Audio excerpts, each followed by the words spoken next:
Welcome back to Daybreak. We are making a pet connection this morning, watching Over Whiskers. Marcy is here with us, and you brought two little girls for us. Tell us who they are. I did. I brought Noel and Josephine. I love their names, and I love their colors. Are they sisters? No, they are little orphan best friends who are nervous because the camera keeps moving.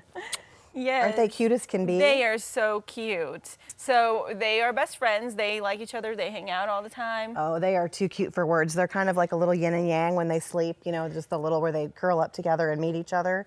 Say we play hard and then we just snuggle for hours because we're kittens and that's what we do, you know. How old are they? These guys are almost 12 weeks and so they're almost ready, but not quite. Okay. When are they ready typically? I think another week and a half.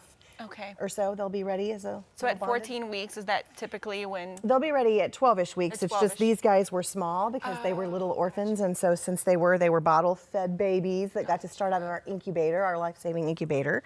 So these little girls here said, we'll be ready really soon. And we would so love a family together because we just adore each other. So they are a success story. Wow, how wonderful. Yeah, we are so blessed to have two incubators that local community members have helped pay for.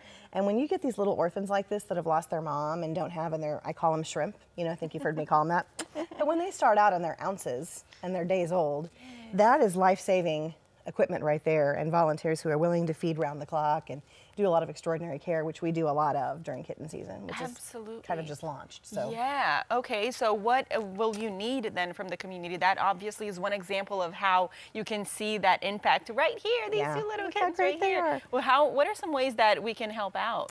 We always, always, always need fosters, especially those that have had experience with bottle babies or little critical injured ones and things like that. We always need help at WOW HQ to feed there, scoop, clean, and keep everything running smoothly there, because that's where these little incubators is there. So if anybody, you know, can do that. And then of course KMR, which is the liquid formula, is life-saving when they're little like this. So KMR is expensive, and so even if someone can send 2 or 3 cans, it adds up to make a giant difference when you're talking, you know, days and critical with all these little ones that we get in this time of year that are really small. Absolutely. So there's just some ways to help. And if you are interested in Noel and Josephine, you'd recommend they go together to a home together. Or any of your other animals, how can people get in touch with you and find out more about them? You bet. We have our application at watchingoverwhiskers.org under the Adopt tab.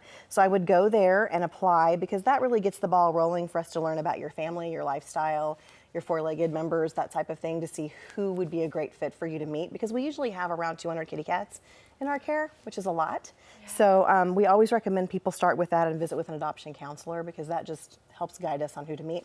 This weekend is our normal meet and greet weekend that we're open to the public Saturday, so we'll be at Petco on West Washita, Pet Supplies Plus on South Glenstone, and WOW HQ will be open all from 10 to 2. Okay, 10 to 2 this Saturday. I'm sure you have those details on your Facebook page as well. We do. All right, Watching Over Whiskers on Facebook for all of those details. Noel and Josephina, you're so cute. Thanks for being here. You guys did great. Thank you, Marcy. Thanks for having us in. Up next here on Daybreak, we have the top 3 things you need to know this morning, including how people in Ohio could get answers today about health concerns related to the burn of toxic chemicals after a train derailment there. It's 6:28 on your Wednesday.